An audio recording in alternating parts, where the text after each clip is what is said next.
I have so been waiting to talk about this. Anime of the Week 5. Oh my god. What a bunch of series. It was so hard to do a list of 5 for this week. There was so much good stuff out in store, and I can wholeheartedly say that this is probably going to be one of my favorite seasons, since everything has always been very strong for the season, even like the ongoing stuff. And I really enjoyed it. But if you don't know, Anime of the Week is where I judge 5 animes and do a list for them. However, I wasn't here for the last week since I was on holiday that once, so there was no ranking of any sort, and so everything is allowed on the list, from last week. So just don't worry about that. And let's just start off with number 5 on the list, and number 5 goes to. It was very hard to call, but it goes to Bloodline. Bloodline episode 5, I had a lot of fun with. I think a lot of people said they're dropping Bloodline. Like some people said they don't like it. So I've even heard on forums it's like, oh, it's too Gintama like, and well, that's what I love about it. Really, it's freaking another little bit of the Gintama. But I mean, I think Staz is a badass. He has that same mindset. He is literally what we would do as otaku, and just seeing as well his backstory and his awakening. You know, I thought it was freaking beast, and it was very badass. It was either between this or Silver Spoon, because Silver Spoon was a freaking great episode as well. So gotta give it up. But just I think Bloodline just overtook it a little bit just because of how funny and just how amusing the series is. Like that, and it has action as well, not to mention, while Silver Spoon just has to go on the comedy. Um, and now number 4 goes to Taiyo. Taiyo was a very good episode as well. Surprisingly, gave a lot of development to Ginka, who's I thought was the weakest female in the series, as a character role.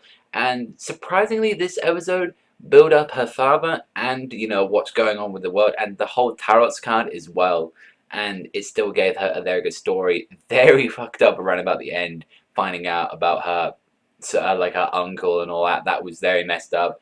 Taiyo has still kept its same amount of quality with the darkness and with the action, and it's just a great series, and because of it I have now purchased Madoka Magica for her, so hopefully I'll have that soon and watch that soon.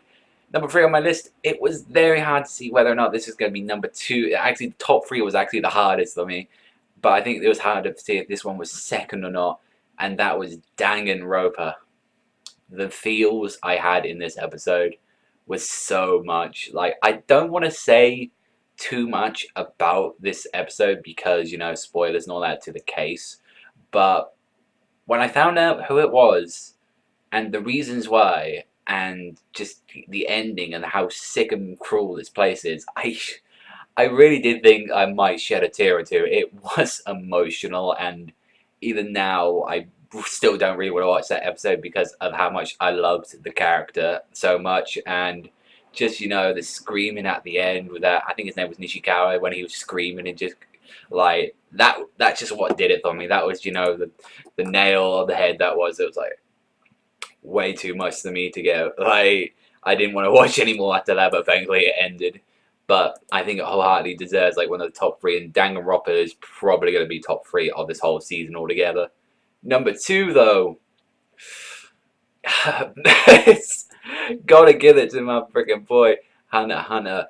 King, the Ant King, Medium is a freaking beast. Comes out, punches his freaking mother in the freaking stomach, rips out, don't give a fuck, and he even starts killing his own freaking kind ants like that left and right. And he's got blood on his tail, and he's like, yo, you're cleaning this off my freaking tail. And he's just so cruel and heartless. Even to his royal guards, he tried to kill Neferpito in support of nation. And so badass. The only reason this didn't get it was because there was some slow bits in the episode, as a usual Hana episode, but that was such an amazing start. And I had a wonderful, me and my friend watching this during, when it came out on Crunchyroll, and we were just literally going, oh my god, we literally had our heads on because of the King's birth, and it was a freaking great episode. I can't wait to see more of this Chimera Ant-King and see what he can do.